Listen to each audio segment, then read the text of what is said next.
All right, we got to do this thing. Okay. Let me caffeinate.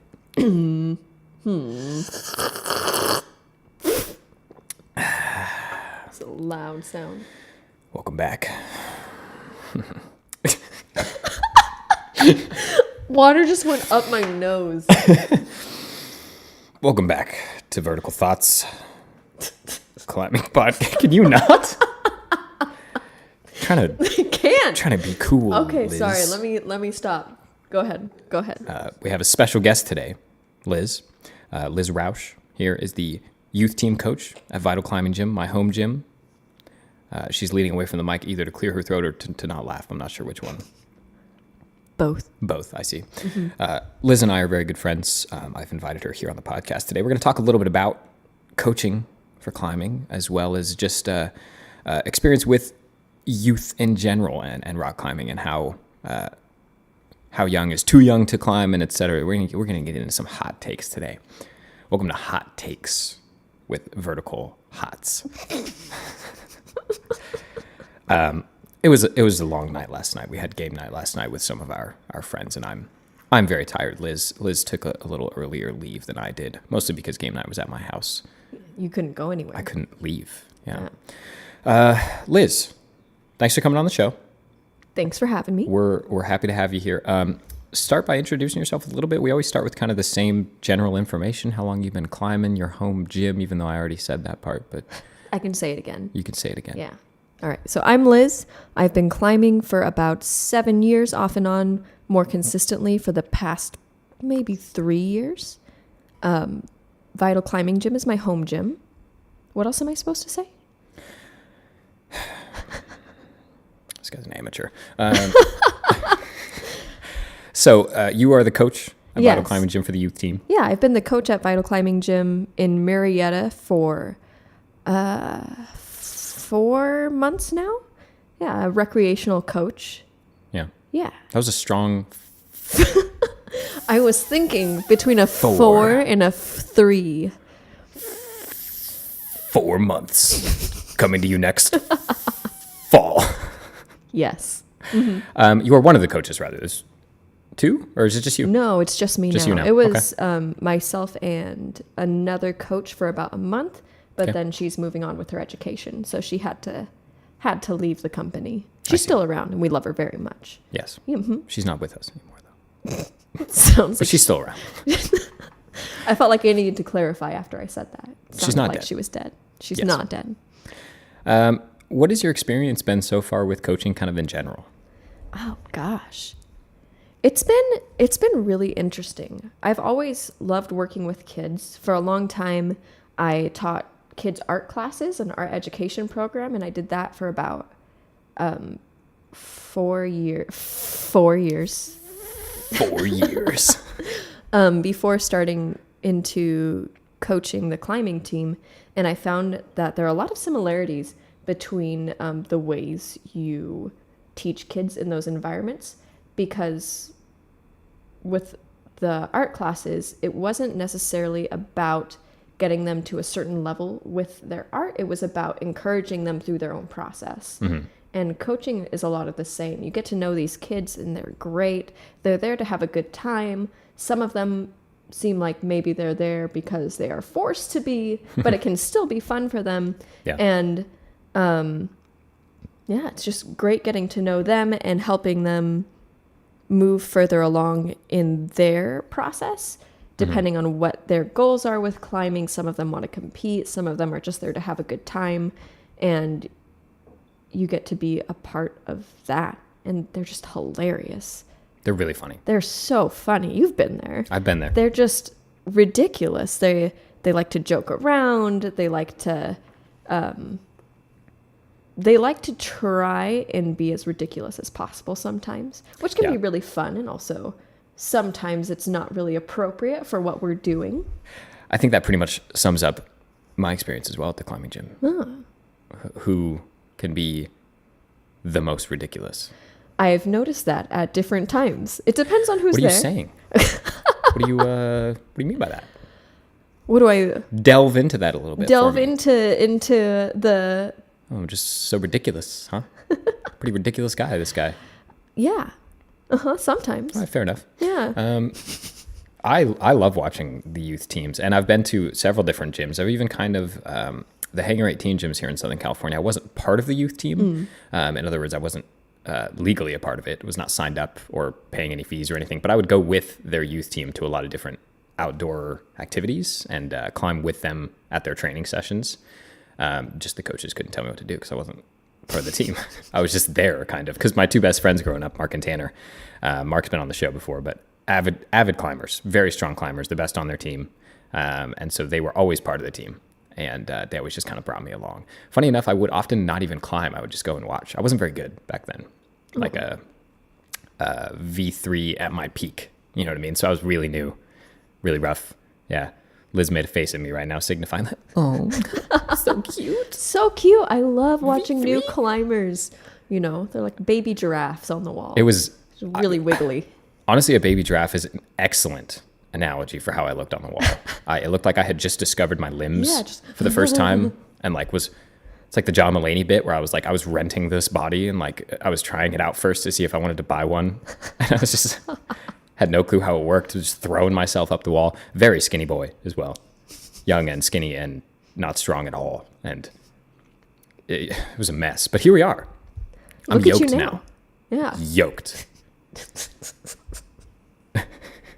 I'm Yoked Now also is the title of my autobiography, coming to stores this fall. The reason this is getting so weird, by the way, we're testing out a new setup here. I have Liz here in person at the Vertical Thought Studio in downtown LA. Okay, it's not in downtown LA. It's in Murrieta, sunny and beautiful Murrieta. And we haven't done many of these podcasts in person, and we have a new setup today, and we're trying it out. So let me know, tweet me if you're watching on YouTube, put it in the comment section. What do you think about the audio quality? The in-person dynamic, I think, is just much better than the virtual interview, which, unfortunately, you have to do sometimes. When we interviewed Jeremy, he was in Austin, and a little far to drive. I don't want to drive to Austin just to interview him. He's a great guy. He's really cool. I would go there to climb with him and interview him. But if he was like, no, you can't climb with me. You just have to come interview me and then leave. That sounds like something he would say. All right, man, cool. See you in, 15 hours. Pack And up my drive car back. and go. Yeah. Fun weekend trip. Absolutely. Oh, yeah. I would love to go to Austin and climb. Jeremy, if you're listening to this, I would love to head down to Austin Bouldering Project and climb with you. I think that'd be really cool. Moving forward, though, as far as the youth team goes, just being part of that environment, I think was really cool for me. I got to see kind of how it works without being committed to anything. If I would have been thrown into it and signed up and, all in, I think I would have been intimidated because I was one of the older kids on the team at the time, for all intents and purposes on the team, with air quotes. But I was one of the older ones and one of the weaker ones, being outclimbed by a lot of younger, A lot of strong young strapping folk. young lads and laddises. Lattices. Not with a T though. Laddes. Oh, okay. Lattice. As opposed to lassie. Lassie. Lassie's Lads the and dog's lassies. name. Yes. Yeah, they were stronger than I am. Both the lads and the laddises and the lassies. And the coaches, for that matter. That Very strong makes coaches. sense. Yeah. But I really enjoyed the experience. I should say was, because it's different now. I was not a coachable child. I was pretty stubborn. And I liked figuring things out for myself. Everything I ever did was 99% self-taught. Started playing the guitar and I took lessons and I liked them. And then I quit lessons and started watching YouTube videos. And that's the same story with everything. I got into building computers and my dad kind of showed me the first few steps. And then I was like, all right, I got this. I got it from here. And then just teach myself. I mean, when I started producing music and, all that stuff with cars, I work pretty closely with mechanics in my job and I didn't know anything about cars. I didn't want to be taught about cars or go to school about them though. I just taught myself because it's the easiest way for me. And so climbing is a very personal thing in that way where you can just teach yourself to climb. Liz is being attacked by my cat right now. Are you okay? I'm good. She had a moment. She started kneading into my knees with her claws, but she's a little better likes now. you. I don't know. I take it as a compliment. Yeah, when she digs her claws into your legs, that means It's sweet. you're friends. Oh, Thanks. Aw. That hurts me. Aw, so cute. It hurts. So cute. She's such a good cat. She is. But I like that you brought up art and the difference between. I think they're very similar. I think climbing and art. Are you? Is she scratching you again? She is. It's good. I'm work through the pain. Carry on. Yeah. The show must go on. This is show business. Yeah, you can't stop just because This a is cat finds your knee. Gotcha journalism. Okay, Liz is now punching the microphone. We're gonna move on. I think art and climbing are very similar. They're both very personal. And you talked about like having your personal style and being like developing that personal style as opposed to being like, here's how you do art. This is the way to do art. This is art. Yeah, you just Owls look like this. Yeah, you paint in this style. Yeah, I remember my older brother was in an art class in middle school. He was also very stubborn, as you seem to have been as a child. And he was drawing an owl, and his art teacher said, that is not how you draw owls. Whack. And he refused to draw owls the way she wanted. And he failed art class. And I think that sort of thing works in climbing as well, where people all have their own styles. And you can't, especially with kids, and as they're figuring out, what is climbing to them? Is this something they want to keep doing? Because some of the kids on the team, they'll keep climbing their entire lives. But some of them might not. They're really young. They're still figuring out what they like, and that's okay. But they can still learn a lot from being on a climbing team and in a climbing community. Yeah. But if you force kids to do things not quote unquote the right way, way, then that can cause a lot of problems and create this sort of divide between that person and that activity. Like, this is no longer theirs, this is yours, that you're forcing them to do a certain way. Yeah, absolutely agree. Yeah. It's a delicate line because there is proper technique for climbing. Yeah. There is not there proper are things style. you have to, there are things that you teach, but that's like tools. Yeah, exactly. It's tools people can use, but everyone uses them a different way. Exactly. And I love seeing some of the kids on the team are very good. They are. They've gotten really, really good over the past few months, which is really cool to see. I love seeing like the progress of the kids, and like they light up when they realize that they're getting better. It just pushes them more, and it's really exciting to watch. This is my coffee cup sound. So just want to... Wow. More Vertical Thoughts ASMR. I will now drink from Cheers. the Vertical Thoughts mug. We cannot cheers only because there's a laptop in between us, and if we both were to maybe spill our drinks, then That would be really bad. Sorry, you had to hear me swallow. I apologize. Liz did the beta. She leaned back far enough so you didn't hear her swallow. But what would you say? Well, I guess I should ask this question like this. Do you think there is a too young to start climbing? I mean, there's an obvious, like if you're a fetus, you maybe should not climb. If you are a 1-year-old baby, if you can't crawling function normally, if everyone does everything for you, if you're not wiping yourself yet, I know that's kind of a graphic image, but that's like what is your take on that? Because some people, I've heard people be like, well, 5, 6, that's too young. And I disagree. I don't think that's too young. I would disagree too. I think it really depends. So there are people, and I do think it depends on parent involvement.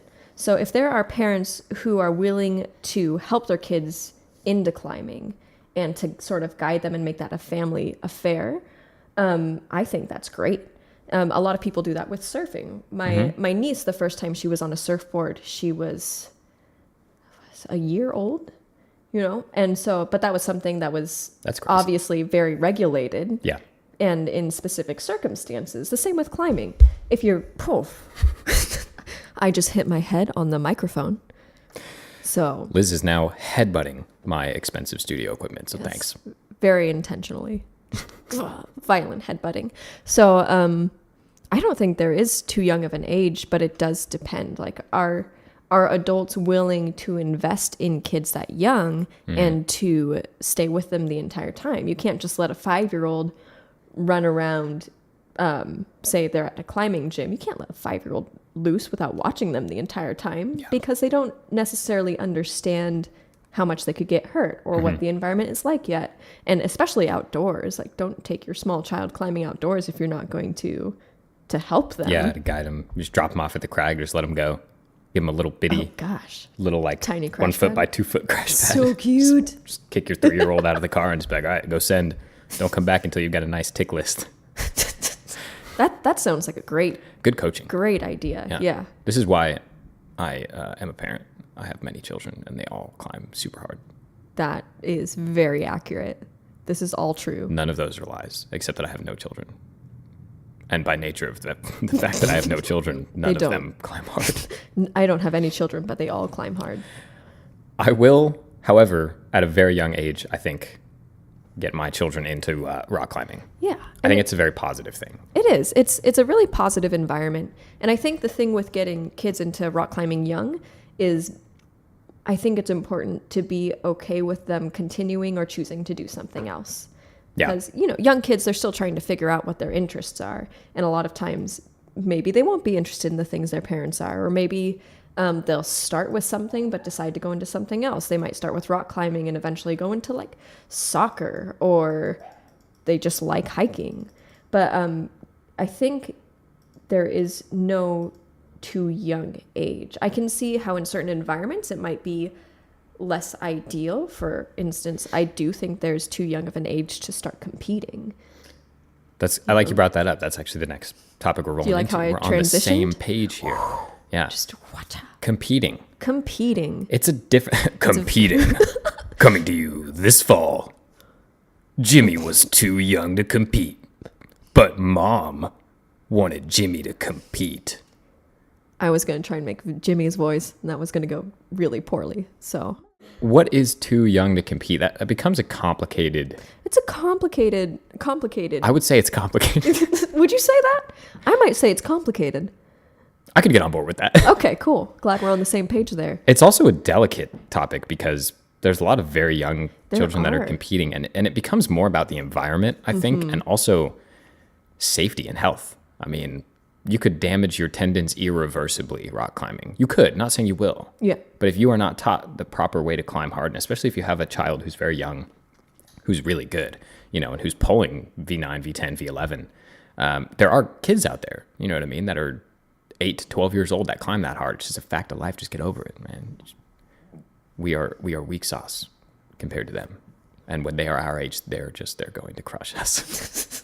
But Literally. if you don't teach them what to do and how to do it, don't necessarily hold their hand through the entire process. Let them develop their own style and strengths. But if you don't teach them safety, you know what I mean, especially with training and that kind of thing, it can be really dangerous. And especially I think with training, if you do hardcore training at a young age, it can really hurt yourself. Oh, yeah. Hangboarding, that kind of thing.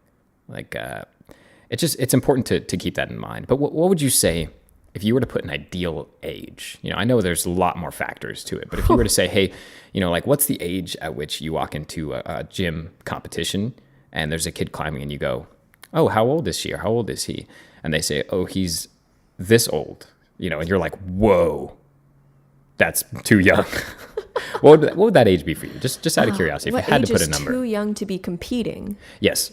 Because most competitions actually have an age floor. You have to be a certain age to compete. Yeah. I think a lot of competitions for climbing that I've seen will be like, youth will be like 8 to 18 or something like that, or like 6 to 18. I would say definitely no younger than 6. Yeah, that's like my floor. Yeah, that's just, in my opinion, Yeah. too young. And for me personally, I would say I would even want kids to be older when they start competing, because I think when you start competing too young, it can change the way you think about the sport. Absolutely. Yeah, it changes it from a community-based sport that's about your own progress and sort of competing against yourself but supporting others, into this very almost too serious. Can I say that? Yeah. Does that make sense? Yeah, where you have these really young kids who are pulling hard, but then they're affected by it in a way where it almost seems like they're not enjoying the sport anymore. because it's become the way that they value themselves. Yeah. Yeah, because they're too young to understand that competing doesn't mean that you have to be the best. Yeah. You know? Mm-hmm. Yeah. So I get a little, I would personally, I wouldn't want any of my kids on my recreational team to start competing until they're probably like 12 at the youngest. And then I would want to make sure that they have like the right mindset as they're going into competitions as well. Mm-hmm. It's a fuzzy one for sure. I think there's special cases. Oh yeah, always. It becomes, you're right, and we've talked about this on the show before.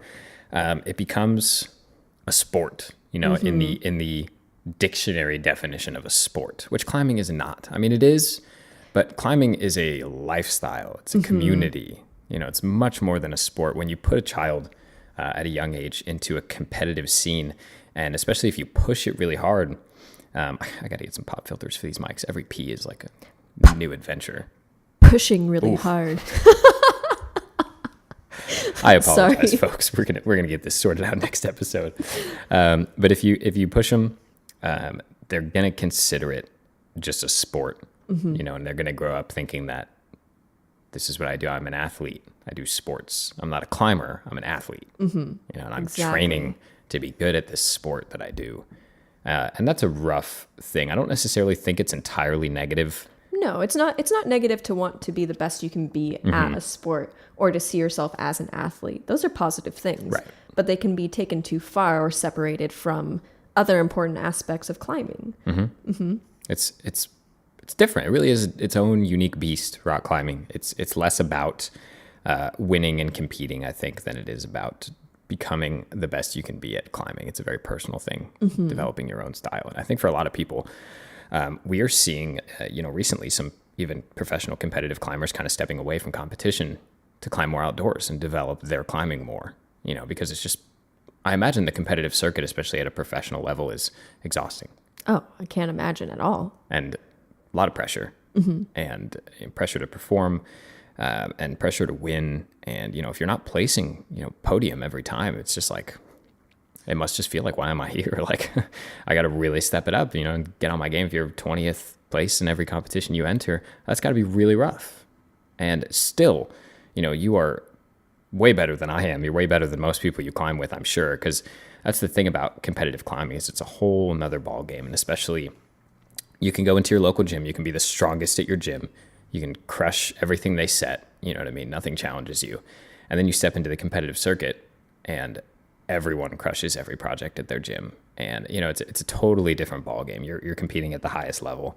And I think for children, I think that can be very shocking, I think. I think that can instill a lot of emotions, you know, where they kind of build up some confidence in themselves and in their gym. And then all of a sudden, everyone's just as strong as they are. That can maybe be like detrimental to their confidence a little bit, I think, or it can be inspiring for them. Yeah. It depends on the kid. Yeah, and it can be both because you'll have kids who take their ability and they're crushing in their home gym and they get a little cocky about it because being around people who are at your same level does push you. And so you need that as well. So if you're climbing at a certain level, it might be a good idea to compete as long as you don't let it discourage you so much that you stop. Right. Or that you stop enjoying. Because if you're not enjoying climbing, then why are you doing? Yeah. You know? It's a thing that's made to be enjoyed and made to be fun and challenging and versatile. And yeah, I absolutely agree. It speaks the same with anything. If you're not having fun, don't do it. Good advice. I mean, it's just like, there's some things you just got to do, and that's part of life, and I get it. But if it's not something that's totally necessary to existence or survival or society, you know what I mean, taxes, stuff like that. If it's stuff that you don't necessarily want to do, but you need to do, you should do, you know, you're obligated to do. If it's something that is your choice, you know, you're doing it and you find yourself doing it for the wrong reasons, you know, maybe just time to take a step back and look at it. And children don't have the cognitive reasoning skills to be able to say, am I doing this for the right reasons? You won't catch an 8-year-old being like, I feel that I'm straying from the message in climbing. That moment of self-reflection just isn't there. My motivation, it's coming from the wrong place. And I really feel like I should take a step back and develop myself further. Mom and Dad. If a kid said that to you, you'd be like, who are you? That is very well reasoned. Also, go to your room.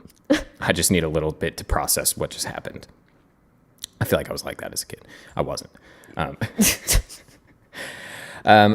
Moving forward a little bit here, we're going to take a brief pause, actually, because we have a treat for you today. We have a special guest. Sara here is our guest for the day. She is 13 years old. Sara, go ahead and give yourself a little introduction. Just talk about how long you've been climbing for, how you got started climbing, et cetera, et cetera. Okay, so I'm Sara Waisman, and I started climbing about 3 years ago, but I started consistently climbing about a year ago. And I got into it because I went with my brother and his friend Alden. Okay, so you did you go with them to climb, or did you just kind of tag along and want to see how it was? I went with them to climb, and then I ended up really liking it. And then I would go every now and then now I start going every week. Okay, cool. Is Vital Climbing Gym your home gym? Is that where you go the most? Yes. Okay. All right. Have you been to any other gyms here in Southern California? I go to Rock Fitness occasionally with my friend. Okay. All right. What's your favorite thing about rock climbing? I like the feeling after finishing climbs and just working on climbs. Projecting is really fun for me. Mm-hmm. And then I like the adrenaline of climbing. Yeah, definitely a lot involved in that. And there's we've talked about a lot on the show. We call it the personal victory behind rock climbing, where it's not like you are on a team of people and your team did a good thing. It's just you. Mm-hmm. You, with your body, did a good thing, and you did something that was difficult. And you don't really get that in other sports. Rock climbing is kind of singular in that way. We were actually there on Friday night, and you were there at Vital Climbing Gym in Murrieta, and you climbed your first V6, yes, which was really cool. Congratulations on that. Thank you. How did that feel? How did you feel when you got to the top of that climb? Well, when I first attempted it, I was just doing it for fun. I didn't really think I would actually finish it. But then as I kept doing it and once I got to my final attempt, actually finishing it, when I finished it, I was extremely happy and really proud of myself. Yeah, that's how I think all of those situations start, is you look at a climb and you maybe think, there's no way I could do that. And we talk a lot about climbers on here, what they look at first when they look at a climb. And there's a few different options. Either you see the grade first, or you see the hold first, or maybe you see the beta or the movement first, right? Yeah. And it's actually a bad thing to look at the grade first, because when you look at a climb and you see the grade before you see anything else, it has weird mental effects, because you see that climb's for me, it's that climb's a V8. Probably can't do it, or it's going to be really hard for me. But it may be really easy for me, but now that I've told myself it's going to be hard, when I get on the climb, it feels hard. Whereas if I don't look at the grade and I just I like that hold that's on there. I've seen that one before and I know how to use it, or, then I get on and start doing moves. It kind of always works like that, where you get on, you can surprise yourself. So yeah, that is not an easy looking climb. So yeah, it was very delicate, I guess it was saying, very balancy kind of climb. Yeah. And it was right in a really sketchy spot too, where you can literally fall out of the climbing gym. Yeah.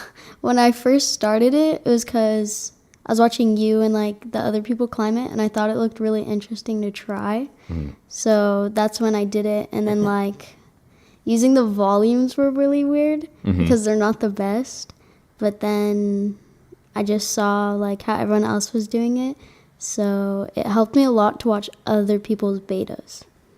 Yeah, we always try to watch other people climb, and that's the best thing. You don't watch to necessarily to make judgments, or to make even to assess their styles or anything like that. But you just watch to learn, because even someone who maybe doesn't climb as strong as you still has things to teach you. Everyone's body's different. Everyone climbs just a little bit differently. So the one thing that I will say about getting better climbing, just keep watching people climb. Just the easiest way to do it. Go on YouTube, watch professional climbers, just pay attention to their body.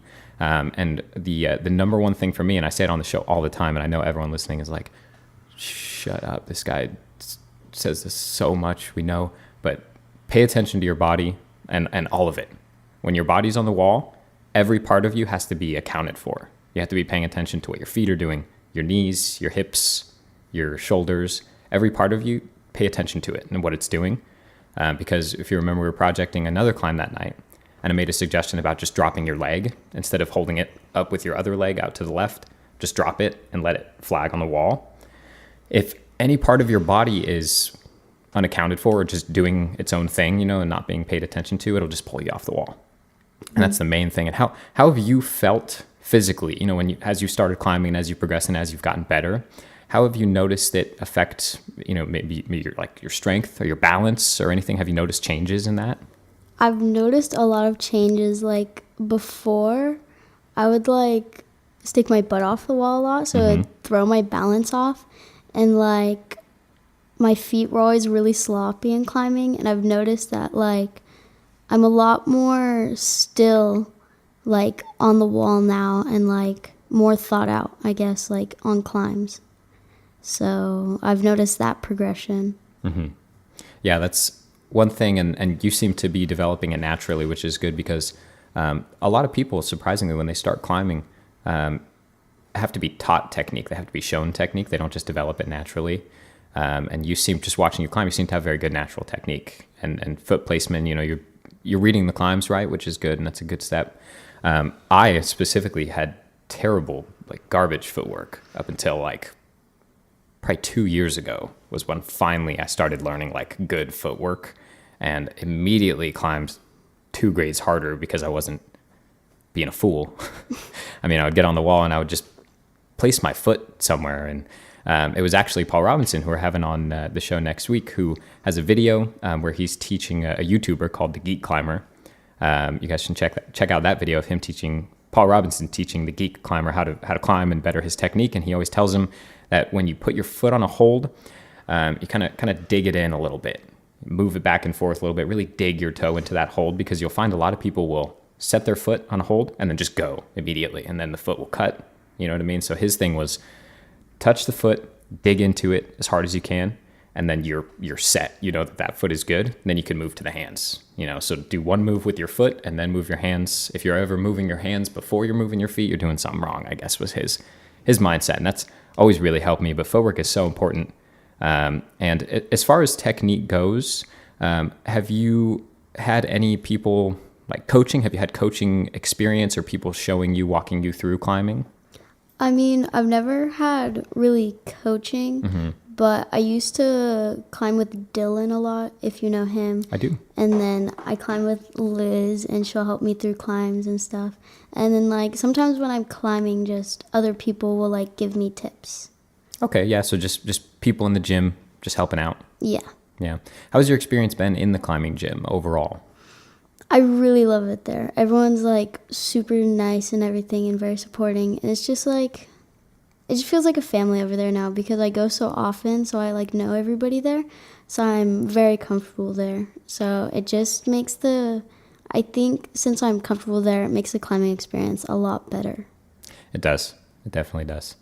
Well, Sarah, that's about all we have for you. I want to thank you for coming on the show. We appreciate you coming and talking about climbing with us. And I'm sure we'll see you at our home gym. If you guys are in Vital Murrieta, make sure you look out for Sarah. She's probably going to be crushing your project. It's just the way it goes, man. Don't worry about it. She's the future of climbing, along with all the other climbers her age. But Sarah, thanks for coming on. Thank you for having me. Okay, so that was Sarah. It was really cool to have her on. Liz was not ready to come back. Do you need a moment? Compose yourself. Do you hear that? It's really unprofessional. Are you making mouth sounds right now?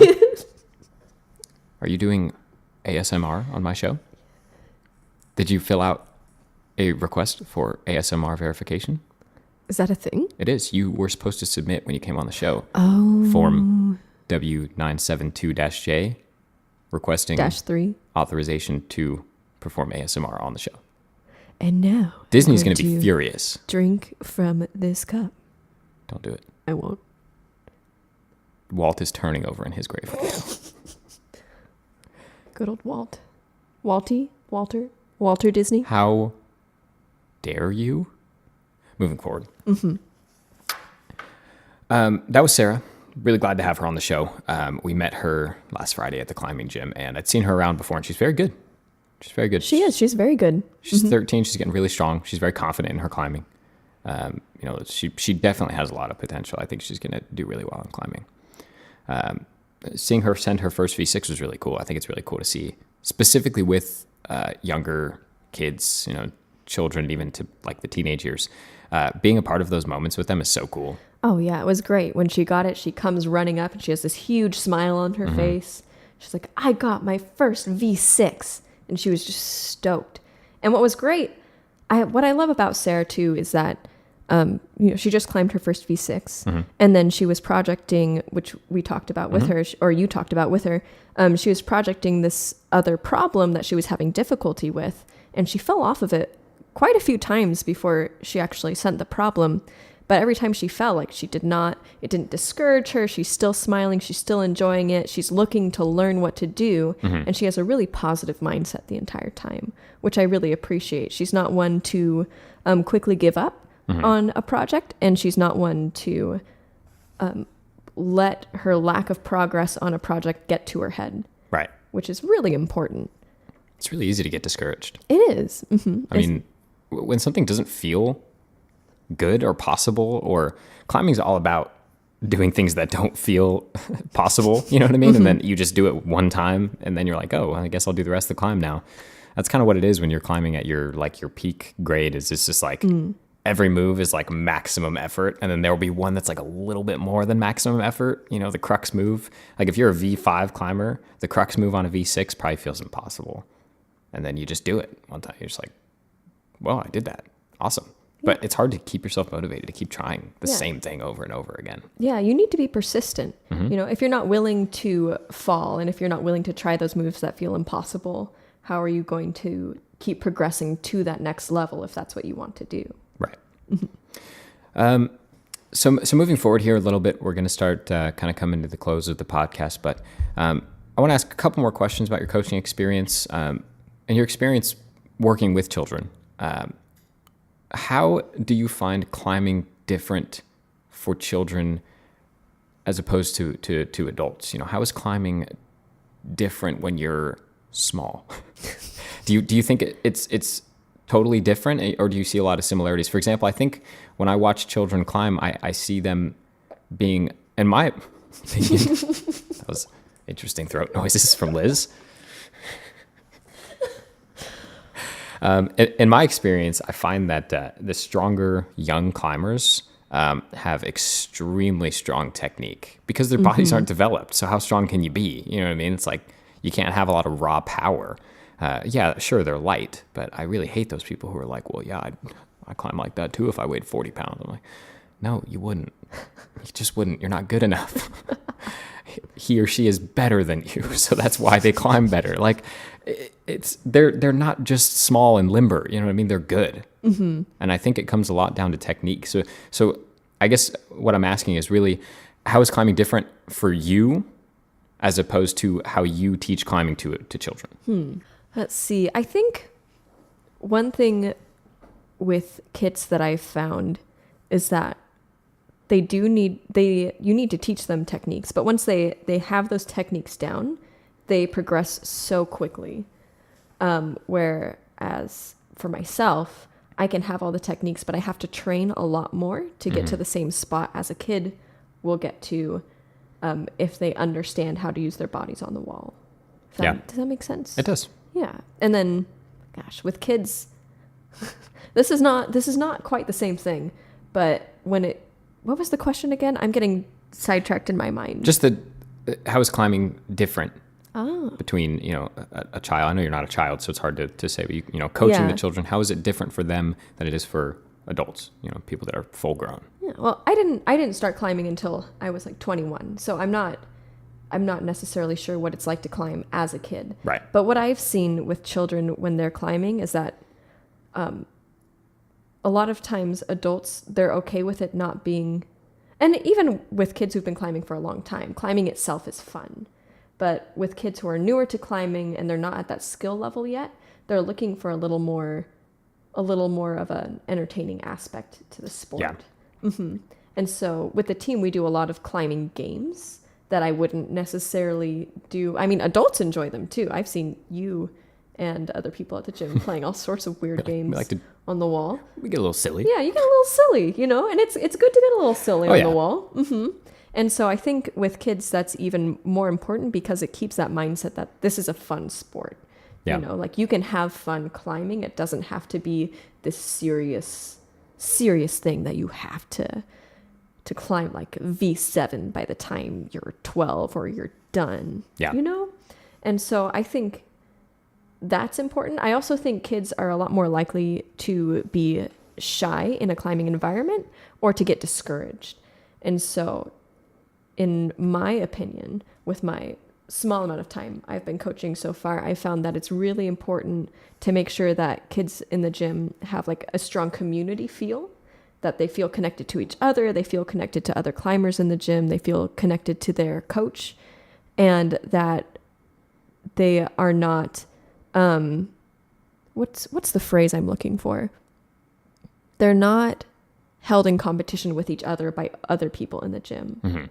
If that makes sense. So you don't compare one kid's progress to another kid's progress, and you don't want them to compare themselves to each other because that doesn't foster that community spirit that's really important to them as they're becoming climbers.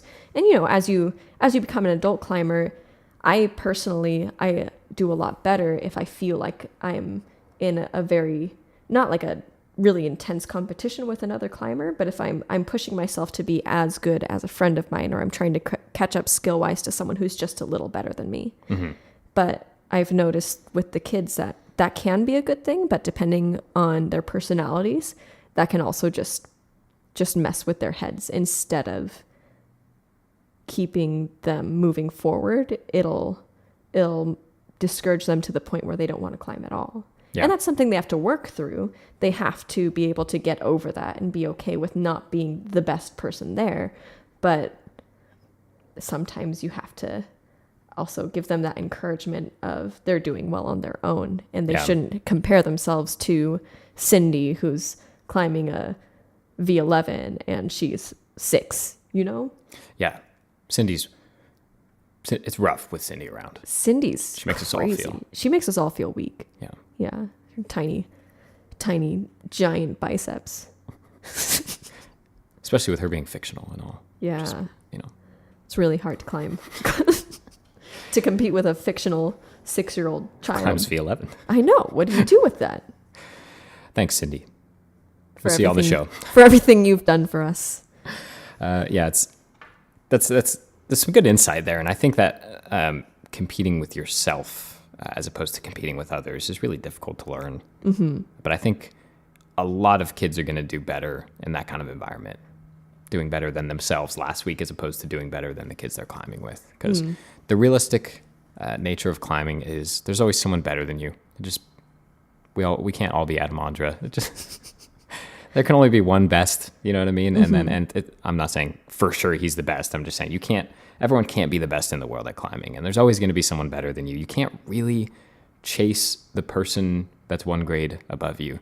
You can't, chase their coattails and be like, oh, well, they're climbing V9 now, so I'm going to try to climb V9. That, you can use that as motivation to get to that point. But that's not the goal. Exactly. And the main difference is what happens when you don't. If you are reaching to be like someone else and you can't get there, then you have a harsh comparison between yourself and someone else, which is really unhealthy. I mean, any psychiatrist or psychologist will tell you shouldn't make a hard comparison between, that person's better than me and that makes me feel bad. Like that's not a healthy way to look at a sport. Just be better than yourself last time you climbed. That's it. Just make sure you're progressing. Don't pay it. I try not to pay attention to other people's progression other than to be stoked for them. Kobe, who we had on the show, we climb with him. We all climb with Kobe. It's been really difficult sometimes to climb with Kobe because we started climbing. Well, I got back into climbing roughly the same time he started climbing for the first time. And we were neck and neck for a while up until about V5, V6. And then I took a short break from climbing, probably like 6 months. And I came back and he was like climbing V8.